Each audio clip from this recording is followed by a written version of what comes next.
She was the first woman in 67 years to be executed by the United States government. Her crime? Unthinkable. She strangled a pregnant woman, cut the baby out of her womb, and tried to raise the child as her own. But behind that horror story, there was another story. A story of years of sexual torture, trauma, and abandonment so severe, experts said she was never truly sane. Some called her a murderer. Others called her the most broken woman in America. So, was justice served? Or did the system fail again, this time fatally? Let's uncover the chilling case of Lisa Montgomery.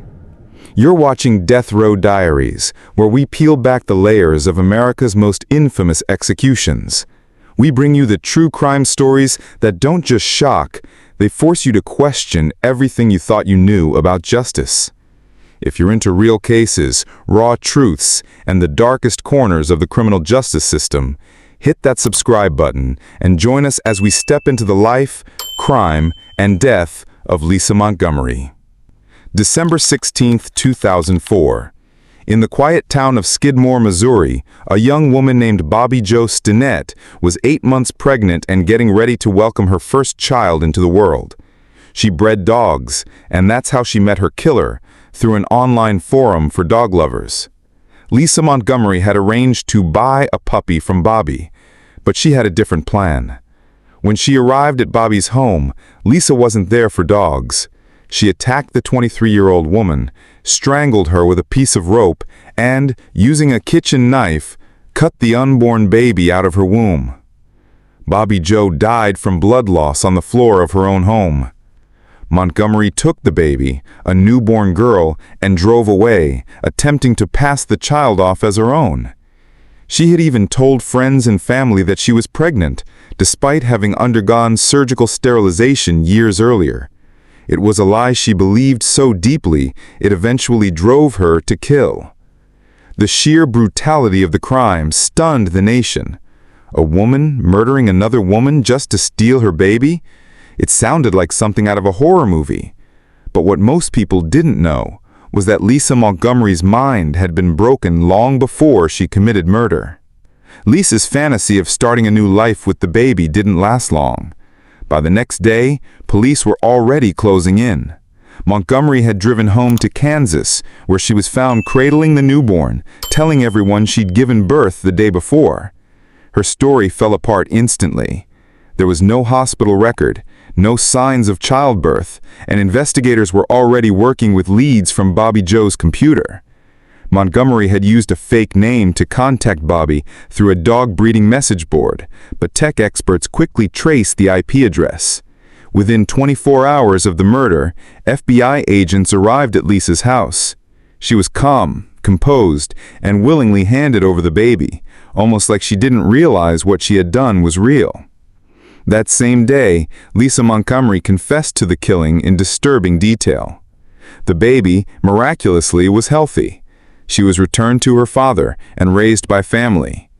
But the question the court and the public would struggle with wasn't what Lisa did, it was why she did it. To most of America, she was a monster. To those who had known her since childhood, and especially to the lawyers who would later take her case, she was something else entirely. A deeply traumatized, mentally ill woman who had been failed at every stage of her life.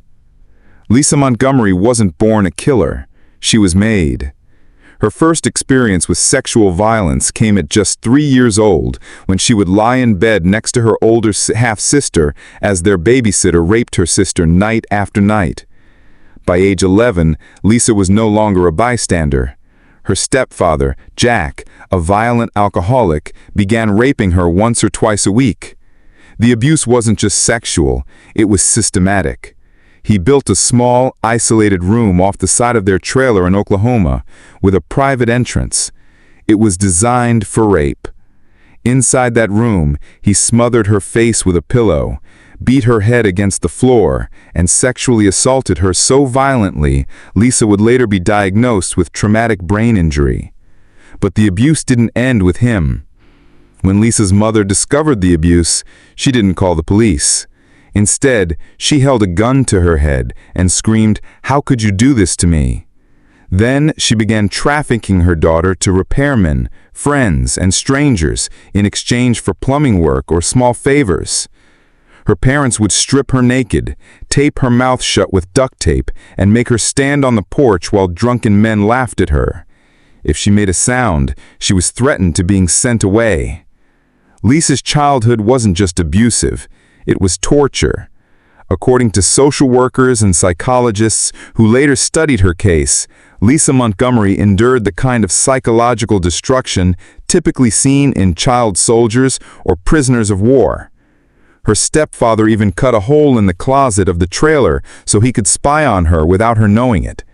Lisa learned to curl up in a corner, the one spot he couldn't see, and hide there for hours after school.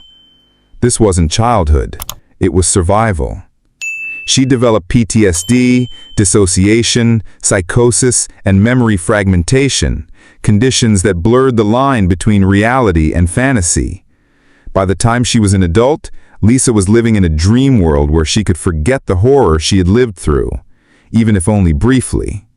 And that's what makes her crime even more tragic. She wasn't just delusional when she killed Bobby Joe Stinnett. She had been delusional her entire life. In 2007, Lisa Montgomery's fate was sealed in a Kansas City courtroom. But few people realize how deeply flawed her trial was. Her public defender had never handled a capital case, and her lead actor's attorney, Fred Dukhart, had a reputation for one thing. More of his clients were sentenced to death than any other federal defense lawyer in Missouri. The defense strategy? A bizarre mental health argument that Lisa had suffered from pseudocyesis, a rare condition where a woman believes she's pregnant even when she isn't. But that theory was weak. It didn't explain her long-term psychosis, dissociation, or the years of trauma that shaped her mind. Worse, her legal team failed to present the majority of her abuse to the jury. They barely mentioned the rapes, the trafficking, or the brain damage. Instead, they called a few poorly prepared witnesses and leaned on the idea of temporary delusion. The prosecution mocked it as the abuse excuse. The jury wasn't buying it. After a brief deliberation, they not only found her guilty, they sentenced her to death. Lisa Montgomery was officially sent to federal death row on October 26, 2007. And that should have been the end of the story. But it wasn't. Because everything her jury should have heard, the full truth about her childhood, her mental illness, and the abuse she endured, would only come to light years later when a new legal team took up her case and began to unravel a life that had never had a chance. If you're still watching and you're asking yourself, how does something like this happen? You're not alone. Was this justice for Bobby Joe? Or was this system just recycling the same kind of cruelty Lisa had lived with her whole life? Let us know in the comments. Your thoughts might help others see this story differently. And if you're finding this story as chilling as we are, hit that like button. It helps the algorithm bring this story to more viewers like you. Years passed after Lisa's conviction. Her life now confined to a federal prison for women with special needs in Texas, she spent her days under psychiatric care, silent, withdrawn, and often dissociative. But it wasn't until a new legal team took over her case that the real investigation began. And what they uncovered was damning, not of Lisa, but of the justice system itself. The team enlisted psychologists, trauma experts, social workers, and brain specialists. They weren't trying to excuse her crime, they were trying to explain it. And what they found shocked even seasoned professionals. Clinical social worker Janet Vogelsang, who spent long days building Lisa's social history, said it was like interviewing Vietnam War veterans who had survived bamboo cages and POW camps.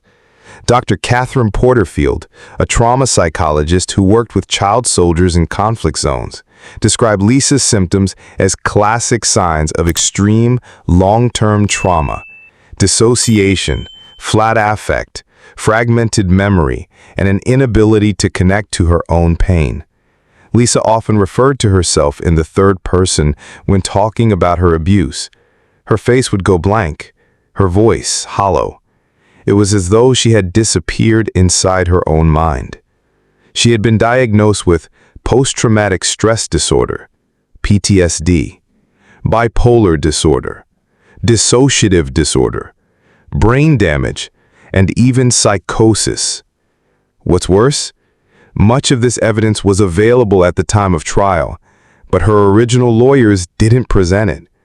Vogelsang's final report was 184 pages long and detailed a life of abuse that, in her words, amounted to prolonged psychological torture. But none of that made it into the courtroom. So when the jury sentenced Lisa Montgomery to death in 2007, they never truly knew who they were sentencing. By late 2020, Lisa Montgomery was scheduled to die by lethal injection in Terre Haute, Indiana. But her lawyers weren't done fighting. They filed motion after motion, not to free her, but to commute her sentence to life in prison, on the grounds that she was mentally incompetent for execution. Their goal? Delay the execution until President-elect Joe Biden took office, because Biden had pledged to end federal executions entirely. What followed was a legal frenzy. Motions were filed, emergency stays were granted, then overturned. COVID-19 delayed the date once. A federal judge delayed it again to allow for a mental competency hearing. And still, Lisa sat alone in a suicide watch cell in the final days of her life. As time ticked away, experts, human rights organizations, and even 41 former and current prosecutors issued statements. Executing Lisa Montgomery would be a moral and constitutional failure. But the Trump administration didn't budge. With just days left in office, the president pushed forward with a macabre wave of last-minute executions, Lisa's being one of them. On January 12, 2021, the U.S. Supreme Court lifted the final stay. Lisa was strapped to the gurney. A prison official pulled down her face mask and asked if she had any last words. She said, "No." At 1:31 a.m., Lisa Montgomery was pronounced dead. And just like that, the only woman on federal death row, a woman who had lived through unrelenting sexual torture, brain damage, and trauma no child should ever face, was gone. Lisa Montgomery's story doesn't come with a clean ending. There's no happy resolution, no full redemption, no clear moral. What she did to Bobby Joe Stinnett was horrific. A woman lost her life. A family lost a daughter, a wife, a mother-to-be. And that pain deserves full recognition. But there's another truth here, one that makes this case so complicated. Lisa Montgomery wasn't born evil. She was crafted by relentless abuse, ignored by a system that should have protected her, and ultimately destroyed by a society that punished her for surviving in the only way she knew how. Even the professionals closest to her say the same thing. Lisa was profoundly mentally ill and not competent to be executed. So here's the question. Did America execute a monster? Or did it create a monster and then kill it to avoid facing what it had done? It's a question that continues to haunt legal scholars, human rights advocates, and even members of the public who learned the truth too late. Lisa Montgomery was the first woman executed by the federal government since 1953. But her death did more than just end her life. It sparked a nationwide conversation. People began asking hard questions. Why didn't her trial lawyers present the full story? Why wasn't her mental illness treated more seriously? And how did a child so clearly abused by everyone around her never get help? Her case became a symbol of the brokenness in the justice system, where trauma is ignored, mental illness is misunderstood, and the death penalty becomes a final, irreversible solution.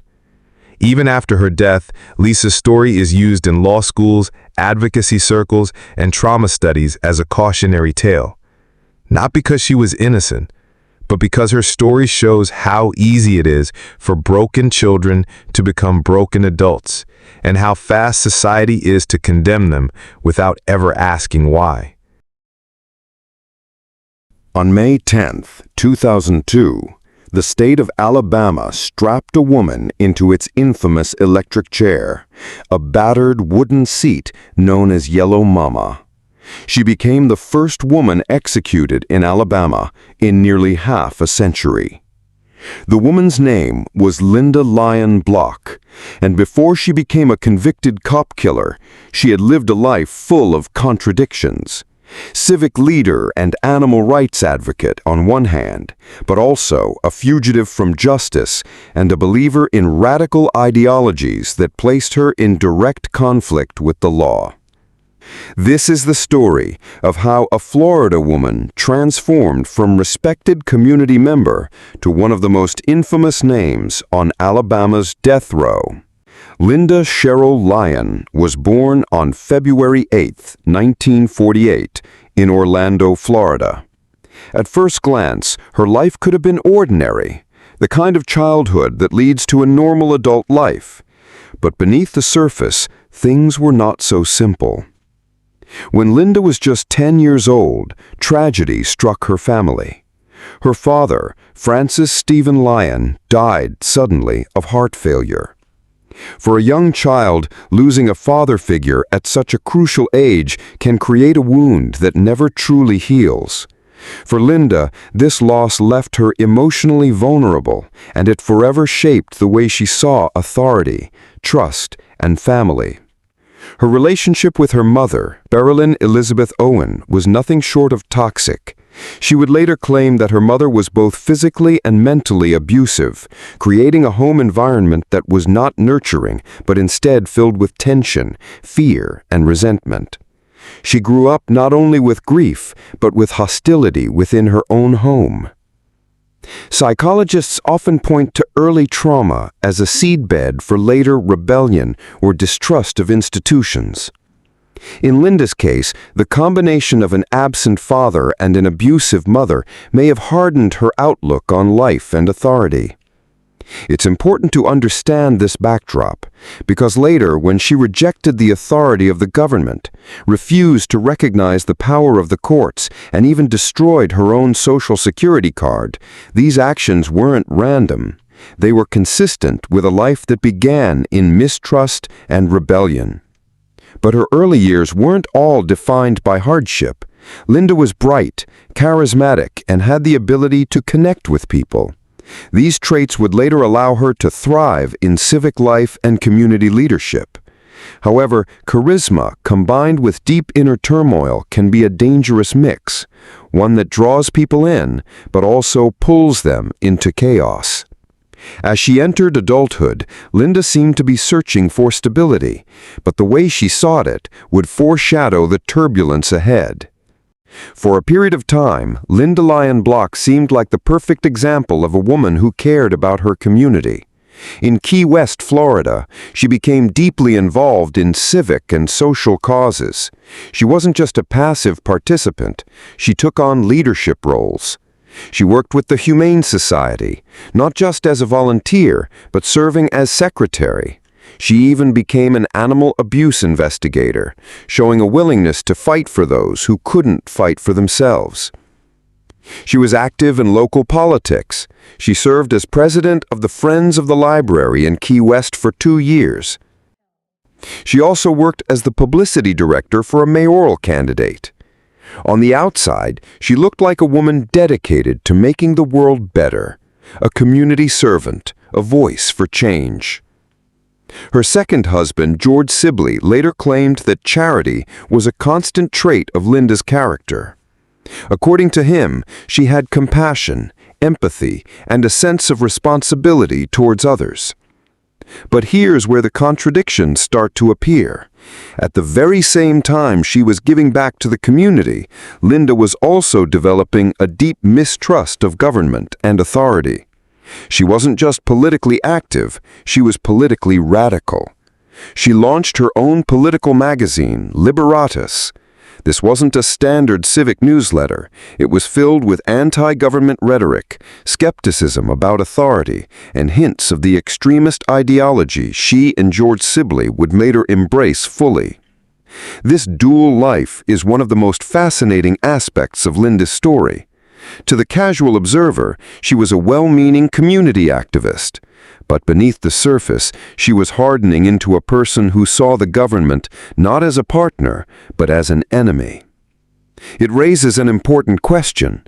Was Lynda truly charitable and caring? Or was she using her civic involvement as a mask, a way to blend in while she slowly drifted further into dangerous ideas? Before we continue deeper into Lynda's unraveling story, a quick reminder: if you're finding this case as fascinating and disturbing as we are, make sure to hit that subscribe button and tap the notification bell. That way you'll never miss the hidden stories we bring to light here on Death Row Diaries. Now, let's move on to the turning point in Lynda's life, an attack that would send her running from the law. By the early 1990s, Lynda's personal life was in chaos. After divorcing her much older first husband, Carl Bloch, her relationship with him didn't end quietly. Instead, it turned toxic, violent, and eventually criminal. In August 1992, Lynda and George Sibley broke into Carl's apartment. This wasn't just a family dispute, it was a full-blown attack. They forced Carl into a chair. They gagged him. They stabbed him in the chest. Imagine that for a moment. A woman who had once been a respected figure in Key West was now tying up and stabbing her ex-husband. It's worth noting that Carl wasn't just any man. He was 80 years old, a military veteran, and someone who had already endured the loss of his own son in a car crash.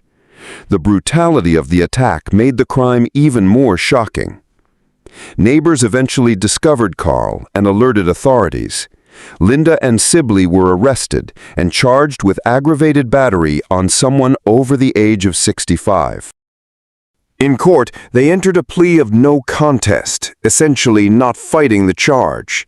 A sentencing date was scheduled, but when that date came, they never showed up. Instead, they vanished. This was the beginning of their life as fugitives. They were no longer civic activists. They were no longer community leaders. They were now on the run, avoiding accountability and descending further into paranoia. As fugitives, Lynda and George embraced a radical belief system that put them squarely at odds with society. They didn't just want to evade justice, they wanted to reject it entirely. They became part of what is often referred to as the sovereign citizen movement, an anti-government ideology rooted in the belief that the United States government has no legitimate authority. They renounced their U.S. citizenship. They destroyed their birth certificates, driver's licenses, and social security cards. They declared that the government had no jurisdiction over them. To Lynda and George, the courts had no authority, the police had no power, and the laws of the United States didn't apply. They weren't just running from the law anymore, they were actively defying it. And they weren't quiet about it either. Their magazine, Liberatus, became an outlet for their defiance. They wrote articles and spread ideas that rejected the authority of the state. To some, they were radicals. To others, they were dangerous. This defiance would set the stage for what happened next, because eventually their path would collide with that of a police officer in Alabama, and that encounter would turn deadly. Don't forget, drop a comment below. Do you think Lynda's early trauma and abuse played a role in her path toward extremism, or was she destined to spiral down this path regardless? By the fall of 1993, Lynda Lyon Bloch and George Sibley had been fugitives for over a year. They were constantly on the move, wary of law enforcement, and deeply entrenched in their anti-government beliefs. On October 4, 1993, their path crossed with that of Sergeant Roger Motley, Jr., an Opelika, Alabama police officer. What began as a routine moment in a Walmart parking lot would spiral into a deadly exchange of gunfire. That day, Lynda's 9-year-old son was sitting inside their car with Sibley. Lynda herself was at a nearby payphone. To an ordinary passerby, something didn't look right. A concerned woman spotted the boy in the car and thought he seemed distressed, even as if he might be silently asking for help. She also suspected the family might be living out of the vehicle. Out of concern, she approached Sergeant Motley, who happened to be nearby. Motley did what any officer would do. He went to check on the situation. He approached the car and asked George Sibley for his driver's license. For most people, this would be a standard interaction, but for Sibley, steeped in sovereign citizen ideology, this was an affront. Instead of complying, Sibley launched into his personal theories that he wasn't legally required to have a license. Witnesses later testified that the tension escalated quickly. Motley placed his hand near his weapon, perhaps sensing the danger. And that was all it took. Sibley drew his gun. Shots rang out. Witnesses claimed Sibley fired first, though in the chaos, details blurred. Motley returned fire, striking Sibley. Meanwhile, at the payphone, Lynda heard the gunshots. She didn't freeze. She didn't run. Instead, she charged toward the scene, gun in hand. Witnesses described her in a crouched position, moving tactically. Motley, already wounded and taking cover behind his patrol car, now faced fire from two directions. As he turned toward Lynda, she pulled the trigger. One bullet struck him square in the chest. And in that moment, fate sealed his death. Sergeant Motley wasn't wearing his bulletproof vest that day. He had lent it to another officer. Without protection, the wound was fatal. Sibley and Lynda fled the scene, leaving the mortally wounded officer behind. But their escape wouldn't last forever. This was no longer an assault charge or a fugitive case. This was capital murder of a police officer. When Lynda and George were captured, they faced the gravest charge possible: capital murder of a police officer. For most defendants, this would mean cooperating with attorneys, mounting a defense, and hoping for mercy. But not for Lynda and George. True to their sovereign citizen ideology, they refused to cooperate with court-appointed lawyers. In their view, the court itself had no authority. They even argued that Alabama didn't have the legal right to try them, claiming it was never properly readmitted into the Union after the Civil War. To most observers, these arguments were bizarre, even delusional. But to Lynda and George, they were unwavering truths. During the trial, it became clear that witnesses couldn't definitively say who fired the fatal shot, Lynda or Sibley. But under the law, that didn't matter. Both had participated in the deadly assault on Sergeant Motley, and both were held equally responsible. The jury convicted them both of capital murder. The sentence, death. Lynda was sent to Julia Tutwiler Prison for Women in Wetumpka, Alabama, arriving on death row in December 1994. George would follow his own path to death row, but their defiance never waned. Both continued to reject the legitimacy of their convictions, refusing to express remorse. For Lynda, the path was set. She would spend nearly a decade awaiting the ultimate punishment. If you've been following Lynda's story so far, you can see how her defiance and extremist beliefs led her down a path she could never escape. If cases like this fascinate you, stories of crime, punishment, and shocking twists in history, make sure you like this video and share it with others who love true crime.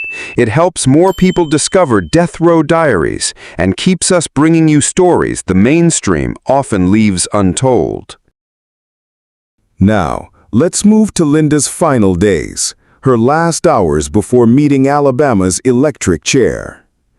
For nearly 8 years, Lynda Lyon Block lived in the shadow of execution. Her prison number was Z575, and her world was confined to a cell in Julia Tutwiler Prison.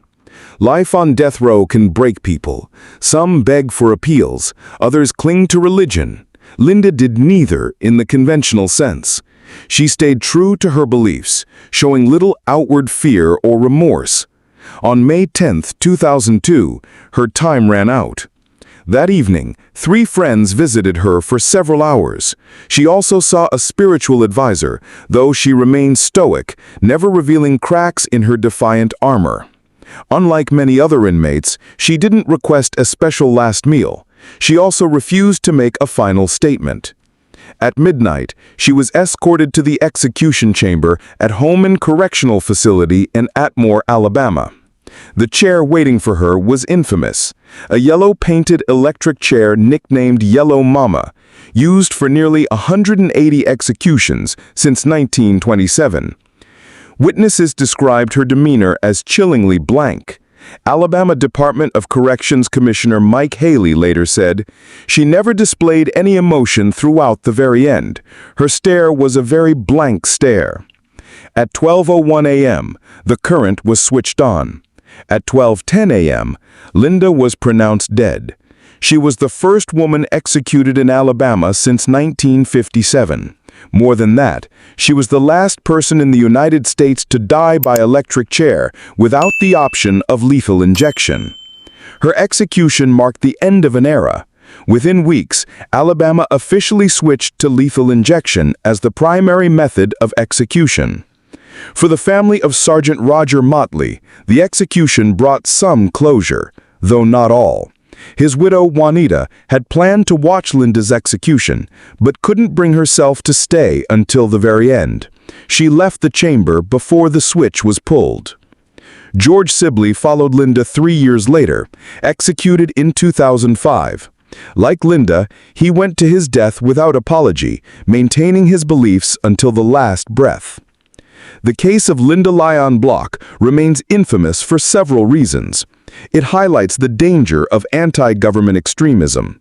It underscores how personal trauma and radical ideology can converge into violence. And it forever tied her name to the history of capital punishment in the United States.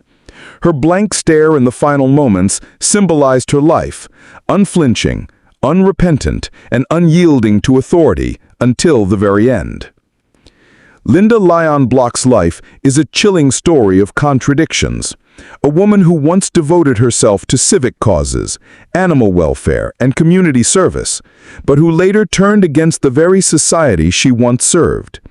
Her journey from activist to extremist, from wife to fugitive, and finally from prisoner to executed killer, is a reminder of how ideology and defiance can spiral into destruction.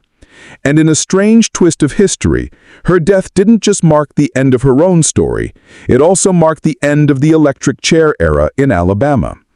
So the question remains, was Lynda Lyon Block simply a cold-blooded killer who made her own choices, or was she a product of trauma, abuse, and dangerous beliefs that consumed her? When a mother whispers, "I love you, my babies," those are words that melt your heart. But on May 2, 2000, in an Arkansas execution chamber, those same words sent chills down everyone's spine, because they came from Christina Marie Riggs, a 28-year-old nurse, a mother of 2, and the first woman executed in Arkansas since 1845. Yeah, let that sink in. 155 years and then boom, a nurse, not a serial monster or mob assassin, walks in and volunteers to die. How the hell did we get here? This is the story of a woman trained to save lives who used those same medical skills to end them, and then tried to erase herself from the world. It's a story that tore Arkansas apart, left psychologists debating for decades, and forced people to ask, can someone be both a loving mother and a killer? Christina Riggs didn't grow up with evil in her eyes. Born in 1971 in Lawton, Oklahoma, she had the same messy mix of innocence and trouble most kids do. But behind closed doors, things got dark early. She later claimed she'd been abused as a child, and that pain, that violation, would shadow every relationship she ever had. By 14, she was numbing that pain. Cigarettes, alcohol, weed, the whole teenage escape starter pack. By 16, she was pregnant. The baby was given up for adoption, but that decision carved a scar that never healed. It's wild when you think about it, a teenager trying to fix trauma by creating life, only to lose that life before it ever even began. After high school, Christina tried to reboot. She trained as a licensed practical nurse, a career that gave her a purpose, caring for people, healing wounds. Ironically, the same knowledge that made her good at saving others would one day make her lethal to herself. She worked at a Veterans Administration hospital, then home health, moving from patient to patient like a quiet ghost of empathy. In 1991, she became pregnant again, a boy she named Justin Dalton Thomas. Justin's father? Gone, not even in the picture. But before the baby was born, Christina met John Riggs, charming, funny, the kind of guy who looks solid on paper. They married in 1993, had a daughter, Shelby Alexis, in 1994, and for a moment it looked like that TV commercial version of happiness. But real life doesn't care about TV scripts. By 1995, the couple had moved to Sherwood, Arkansas, near her mom. She got a stable job at Baptist Hospital, pulling long shifts, doing what nurses do, fixing other people's emergencies. And yet, at home, her own emergency was brewing. John Riggs wasn't the monster type, but there was tension. Christina claimed he once hit little Justin, and that was it. Marriage over. She took the kids, moved on, and tried to stay strong. Except she wasn't strong anymore. Depression hit like a freight train. She was working stressful nights, sometimes exposed to trauma cases that would crack even seasoned nurses. Reports say she helped care for bombing victims from the Oklahoma City blast, and that scene burned into her psyche. Flashbacks, nightmares, and an emptiness that made even the sound of her kids laughing feel distant. And here's where you start to see the breakdown. She's a single mom, 2 toddlers, a job that drains her emotionally, no partner, no real support system, and a brain screaming, "You're failing." Every day she's surrounded by medicine, by the very tools of life and death. And in that blur of exhaustion and hopelessness, an idea starts forming. Not an impulsive, violent idea, a clinical one. The same way you'd plan a hospital procedure, Christina started planning an escape from her pain, from her guilt, from life itself. She wasn't ranting or raving, she was quiet. People at work didn't notice anything off, but inside she was setting up the final act. She began gathering drugs, potassium chloride, morphine, amitriptyline, things nurses handle daily, but civilians can't even spell. To her, these weren't chemicals, they were a way out. Now, before anyone jumps to conclusions, no one's saying she was some evil genius. If anything, this was a textbook case of suicidal ideation meeting medical access. And that combo? Deadly. By early November 1997, Christina Riggs had decided the world would be better off without her, and tragically without her kids. She convinced herself that if she left them behind, they'd suffer. So she built the logic of a doomed parent. If I go, they go too. That's not rational, but depression doesn't play fair. November 4th, 1997. A quiet night in Sherwood, Arkansas. 2 kids tucked into bed, cartoons long over, the kind of calm that feels sacred in a home. And somewhere in that silence, Christina prepped her syringes. She injected 5-year-old Justin first with potassium chloride. It's meant to stop the heart. That's what they use in executions, ironically. But she didn't dilute it. The burning pain ripped through his veins and he started to struggle. In panic, she tried to ease it with morphine. It didn't work. So she did the unthinkable.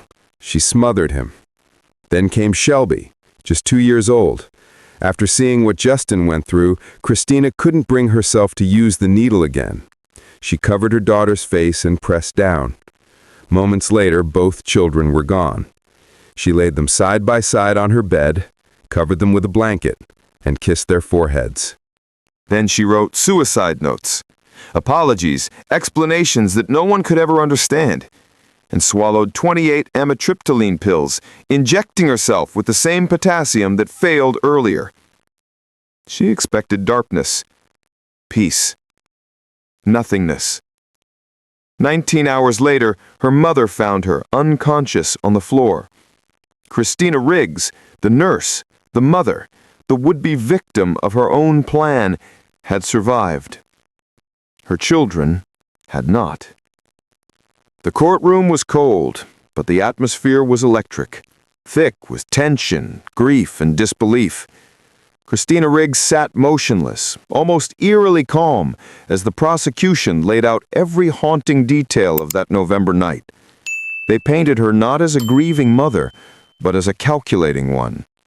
A woman who planned the unthinkable and followed through with it. The jury heard about the syringes, the medication, the note, and that final attempt to take her own life. The defense, on the other hand, didn't try to deny what she'd done. Their argument wasn't what happened, it was why.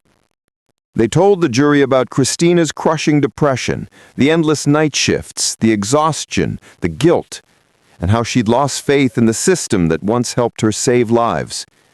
They spoke of a mother whose mind had become her own worst enemy. But the jury wasn't there to heal wounds. They were there to deliver justice. And after 3 hours of deliberation, they came back with a verdict. Guilty of capital murder. When the judge asked if she had anything to say before sentencing, Christina didn't plead for mercy. She didn't cry. She simply said, "I knew what I did was wrong. I accept whatever comes."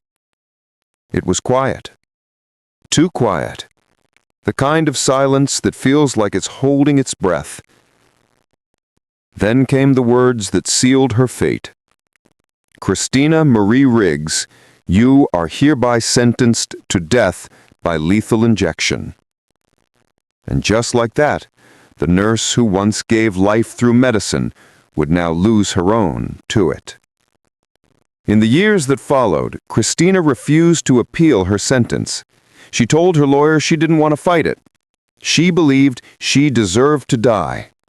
That's right. In a world where most inmates spend decades trying to avoid execution, she volunteered for it. She wrote to the court saying she was ready to go and that the only peace she could find was through acceptance. Even her mother begged her to appeal, saying, "You're still my daughter. You still matter." But Christina refused. When reporters asked why, she replied, "I don't want to live with what I've done. I just want it to end." It's hard to know if that was guilt talking or the remnants of a broken mind. Maybe both. As her execution date neared, Christina began to spend more time in her cell reading the Bible. She received letters from strangers, some offering forgiveness, others filled with anger. She reportedly wrote back to a few, thanking them for their prayers and saying she'd found peace. But there's something chilling about how calm she seemed, like she was already gone long before the needle ever touched her arm. The clock struck 9 p.m. Christina Riggs was led into the death chamber. She wore a simple white t-shirt and glasses. There were no tears, no last-minute pleas. When asked if she had any final words, she said softly, "I love my family. I'm sorry for what I did. I hope my children are in a better place." Then she added something that would stay with the witnesses forever. "Please don't ever forget them, or me." As the drugs began to flow, her breathing slowed. Within minutes, she was gone. It was over. The case of Christina Riggs left Arkansas and the entire nation with a heavy question. Was she a cold-blooded killer who deserved the ultimate punishment? Or a broken mother whose untreated pain turned deadly? On January 3rd, 2023, at exactly 6:51 p.m., history was made inside a Missouri execution chamber. Not the kind of history you celebrate, the kind that makes headlines, sparks outrage, and splits the internet in half. For the first time in United States history, an openly transgendered woman was executed. Her name was Amber McLaughlin, and depending on who you ask, this was either justice finally delivered or a system that failed long before the execution chamber lights turned on. But this story didn't start in 2023. It started 20 years earlier with a relationship that spiraled into obsession, and what happened next would permanently bind two names together. Long before national debate, before political letters, before hashtags, there was Beverly Genther. In 2003, Amber McLaughlin, who at the time was living as Scott McLaughlin, had been in a relationship with Beverly in suburban St. Louis. The relationship ended, but according to court records, the separation didn't end the contact. McLaughlin allegedly began showing up at Beverly's workplace, sometimes waiting outside, sometimes hiding inside the building. It got serious enough that Beverly obtained a restraining order. Police officers occasionally escorted her to her car after work. That's not awkward. That's not clingy. That's fear. And then came November 20th, 2003. Beverly didn't come home. Neighbors called police. Officers arrived at her office parking lot and found something no one wants to see: a broken knife handle near her car and a trail of blood. The next day, McLaughlin led police to a location near the Mississippi River. That's where Beverly's body had been dumped. And from that moment forward, this case became more than a failed relationship. It became a capital murder trial. But the controversy was just beginning. In 2006, a jury convicted McLaughlin of first-degree murder, forcible rape, and armed criminal action. Prosecutors described the crime as brutal. They argued the attack was deliberate and vile. The jury agreed on guilt, but when it came to punishment, they couldn't agree. And this is where most people get shocked. In most states, if a jury deadlocks on the death penalty, that means life in prison without parole, case closed. Not in Missouri. Missouri, along with Indiana, allows a judge to step in if a jury can't decide, and that's exactly what happened. The jury deadlocked, the judge imposed death. Let that sink in. 12 people couldn't agree someone deserved execution. One judge decided they did. If you like deep dives into the kind of legal twists that make your brain do backflips, hit subscribe right now, because this is only getting more complicated. Now here's something that also mattered in court. McLaughlin was not a first-time offender. In 1992, there had been a conviction for sexual assault involving a 14-year-old girl. That detail followed the case into the courtroom. It made sympathy complicated. It made mercy controversial. It made everything heavier. So by 2006, McLaughlin was sentenced to death and sent to Potosi Correctional Center, a male facility near St. Louis. And that's where something changed. While incarcerated, McLaughlin transitioned from male to female and began living as Amber. Her legal name was never officially changed. Court documents still listed Scott A. McLaughlin. But inside prison walls, Amber began presenting as a woman. Other inmates described her as shy, soft-spoken. Jessica Hicklin, another transgender inmate, said Amber had dad jokes and was always smiling. That's the part that confuses people. How can someone convicted of such a violent crime also be described as gentle and awkward? That contradiction is exactly why this case exploded nationally, because identity entered the conversation. And when identity enters a death penalty case, things get political fast. But that wasn't the only argument her attorneys made, not even close. Years after the original trial, lawyers revealed something the jury never heard. They claimed Amber had borderline intellectual disability, brain damage, fetal alcohol syndrome, a traumatic childhood inside the foster care system. According to the clemency petition, she was abandoned by her mother, abused in placements, and endured severe trauma. Her attorneys argued expert testimony about her mental state was never presented during sentencing. In 2016, a federal judge agreed. The death sentence was vacated. For a moment, it looked like life without parole might replace execution. But in 2021, the Eighth Circuit Court of Appeals reversed that decision. Death penalty reinstated. Imagine spending years believing your sentence might change, only for it to snap back into place. And that's when the political battle began. Two Missouri members of Congress, Cori Bush and Emanuel Cleaver, urged Governor Mike Parson to stop the execution. They argued the jury never agreed on death. They condemned capital punishment itself. They called executions a moral failure. Amber's attorneys insisted granting clemency wouldn't override the jury's will because the jury never agreed in the first place. But supporters of the execution argued something else. The victim's family deserved peace. And that's the part that often gets lost, because while the debate focused on identity, mental health, and legal technicalities, a woman named Beverly Genther was still gone. If you're still here, you're clearly into stories that don't sugarcoat reality. Drop a like so more people see content that actually breaks things down instead of just screaming headlines. Now, let's talk about the final hours. Clemency denied. Governor Parson stated the state would carry out the sentence according to the court's order and deliver justice. At 6:51 p.m., Amber McLaughlin was pronounced dead by lethal injection. She became the first openly transgender person executed in U.S. history, the first execution in the U.S. in 2023, one of only 17 women executed since 1976. Her final statement read, "I am sorry for what I did. I am a loving and caring person." And just like that, it was over. But the argument? Not even close. So what is this story really about? Is it about identity? Is it about a rare legal loophole where a judge can override a jury? Is it about mental health mitigation that never reached jurors? Or is it about accountability for a brutal crime? Because here's the uncomfortable truth. You can acknowledge trauma and still recognize violence. You can debate the death penalty and still grieve a victim. You can argue systemic failure and still believe in consequences.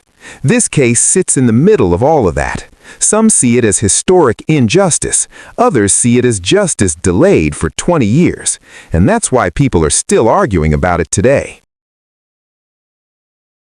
A quiet Houston apartment becomes the scene of a chilling massacre.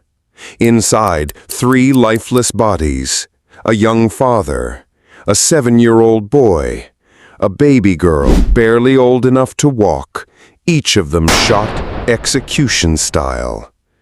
And the woman who discovered the crime? Their wife, their mother, Frances Newton. Just 21 years old at the time, Frances made the panicked call that would spark one of Texas's most controversial murder cases. But nearly 2 decades later, on September 14, 2005, she was strapped to a gurney inside the Huntsville death chamber, sentenced to die for the very crime she claimed she never committed. As the lethal drugs began flowing through her veins, Frances turned to her family and tried to mouth something, but the sedatives took hold before anyone could understand her final words. She left this world in silence and still insisting she was innocent. But was she? Tonight, we dig into one of the most debated cases in Texas death row history, from life insurance allegations and a missing murder weapon to secret affairs and claims of a drug-related setup. And at the end, we'll reveal what Frances really had for her last meal and whether she said anything in her final seconds alive. On the morning of April 7, 1987, chaos erupted in a modest apartment in northwest Houston.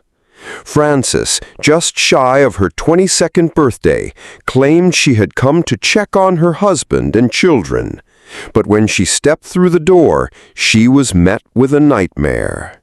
Her husband, Adrian, lay slumped, shot once in the head.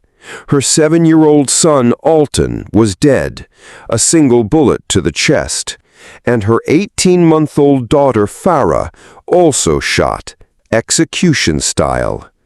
3 lives, gone in an instant. Frances ran to a neighbor's apartment and frantically dialed 911. When police arrived, she appeared devastated and cooperative. But as officers took stock of the scene, something felt off. There were no forced entry, no robbery, nothing missing, nothing broken. The bullets had been fired with precision, each shot calculated and deliberate. This wasn't a rage killing. It wasn't random. It looked like a hit. At first, some investigators considered the possibility of a drug-related execution. Adrian Newton reportedly had a history of substance use. Could he have owed someone money? But soon, attention shifted in a completely different direction, right towards Frances. Within hours, investigators had a theory. Frances, grieving mother and wife, wasn't a victim. She was the perpetrator. Just 3 weeks before the murders, Frances had quietly taken out 3 life insurance policies, one for herself, one for her husband Adrian, and one for their daughter Farah. Each policy was worth $50,000. But here's the twist. Frances was listed as the sole beneficiary on both Adrian and Farah's policies. When asked about it, Frances claimed she had forged her husband's signature on the paperwork to prevent him from finding out she'd spent money on premiums. She said it was simply a financial decision. She wanted to be sure they were protected. But investigators weren't buying it. To them, it looked like premeditation. Why would a young woman, barely 21 years old, suddenly insure her entire family only to have them turn up dead weeks later? The timing was too clean, too convenient. Frances became the prime suspect almost overnight. And then came the gun.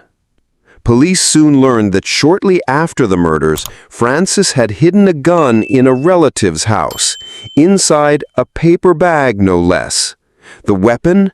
A .25 caliber blue steel revolver, the very same caliber used in the killings. When confronted, Frances didn't deny stashing the weapon, but she insisted this was not the gun used to kill her family. She said she was afraid to be connected to it because the gun belonged to another man she had been seeing, and she didn't want police dragging him into the investigation. It was a curious admission, but police had already begun ballistics testing, and the results didn't look good for Frances. Ballistic experts claimed the gun matched the bullets found in all 3 victims. They said the grooves on the casings were a perfect match. This, prosecutors argued, was the smoking gun, both literally and figuratively. But was it? Later reports suggested that some of the evidence handling in the case may have been flawed. There were conflicting claims about whether a second gun had been recovered from the scene. Some supporters of Frances argued that crucial evidence had been destroyed, never tested, or simply lost. Others pointed to a glaring problem. If Frances was guilty, why hide the gun? Why not destroy it? And more importantly, why stay in town? Prosecutors clung to one narrative: money. They believed Frances murdered her husband and children to collect on the insurance policies. Cold, calculated, financially motivated. But Frances's defense attorneys had a completely different story. They pointed to Adrian Newton's alleged drug ties. According to them, Adrian was in serious debt to his dealer, and that could have made him a target. Frances herself claimed to have warned him about it in the past. She said that on the day of the murders, she feared something had gone wrong, which is why she came back to the apartment. Frances also told investigators she had nothing to gain from the policies, that she forged Adrian's signature only because he was financially irresponsible. She claimed she had no intention of collecting the money, and in fact hadn't even touched the insurance claims by the time she was arrested. But by then, it didn't matter. To the prosecution, the story was set. She forged signatures, she bought policies, she hid the gun. The pieces, in their eyes, fit together too well to ignore. But critics, including some legal experts, saw red flags. Frances had no criminal history, aside from a minor forgery charge. She was a churchgoer. She had held steady employment, and according to her friends and relatives, she adored her children. Could someone like that, just 21 years old, really execute her own family? Or was something darker at play? Tell us in the comments, do you believe Frances Newton was a cold-blooded killer or a young mother caught in a web of circumstantial evidence and flawed investigation? Your voice matters, and we'll feature viewer opinions in the next breakdown episode. While you're here, hit that like button and subscribe to Death Row Diaries.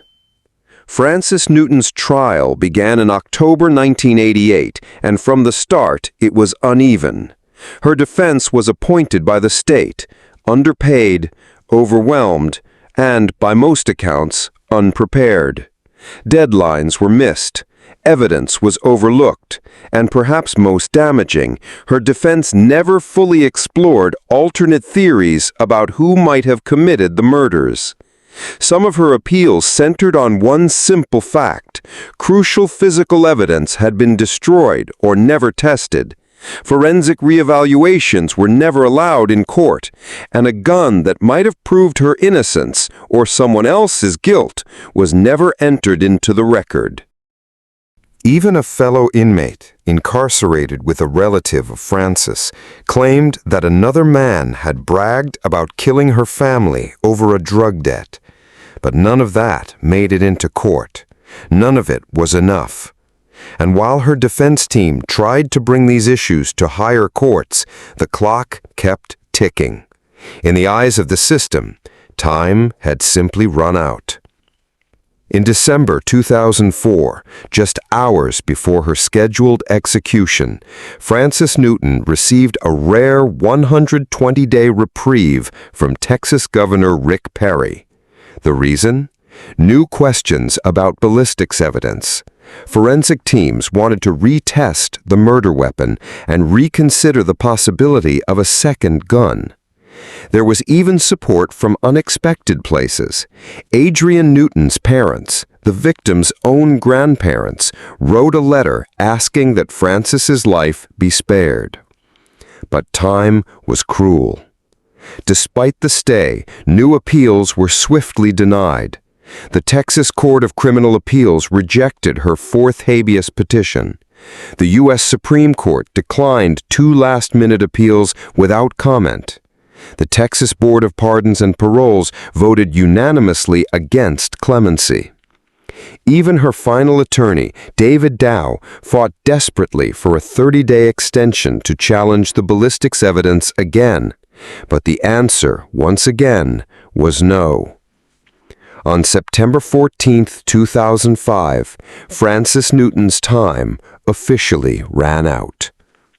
She had spent over 17 years on death row, and at just 40 years old, she would become the third woman executed in Texas since 1982, and the first black woman. That evening, as the sun set over Huntsville, Texas, Frances Newton was escorted into the execution chamber. Witnesses, including her parents, her sister, and 2 cousins of her slain husband, watched from behind the glass. Strapped to the gurney, with the IV mines already inserted into her arms, the warden leaned in and asked if she had any final words. Frances simply shook her head.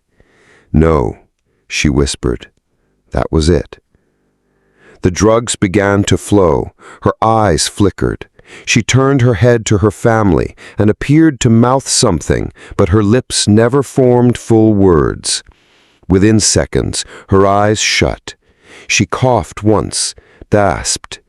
8 minutes later, she was pronounced dead. Her sister wept silently in the corner of the viewing room, her head buried in her arms. Her parents held each other's hands. Her mother brushed away a tear, the kind of tear that comes not just from grief, but from helplessness. But not everyone in the room felt sympathy. Tamika Kraft Deming, a cousin of Adrian Newton, sobbed loudly, but not for Frances. "I'd like to say not one tear was for her. They were for the kids," she said afterwards. And she added, "Justice is not to me served. If we saw some kind of apology, that would have been justice." Frances Newton left the world just as she had entered death row, still claiming her innocence. Now, about that last meal. Unlike many on death row, Frances Newton did not request anything special. No steak, no ice cream, no comfort food. She declined her last meal entirely, just as she declined her last words. In death, she remained silent. Some say it was dignity. Others say it was denial. Either way, her final hour passed in haunting quiet. Frances Newton's case continues to divide opinions nearly 20 years after her death. Supporters believe she was a victim of a rushed investigation, flawed representation, and a justice system stacked against her from the beginning. A poor, young black woman with no resources, painted as a monster because she didn't cry the way society expected. But others, however, remained firm in their belief. The evidence was overwhelming. A hidden gun, forged insurance documents, a motive that made cold, financial sense. Her story has since been featured in shows like Fatal Attraction, Deadly Women, and Women on Death Row, programs that explore not just the case, but the uncomfortable doubt that still lingers. Was she a master manipulator who murdered her family for money? Or a misunderstood woman who never got the chance to prove her innocence? We may never know the full truth, but one thing is certain: Frances Newton's name will forever be etched into the complex, painful history of Texas justice. Was this justice or a tragic failure of the legal system? Comment below with your thoughts and theories. We're spotlighting the most thought-provoking takes in our next episode. For more cases like this, stories that demand a second look, subscribe and turn on notifications. We release weekly deep dives into the minds and moments behind the darkest headlines.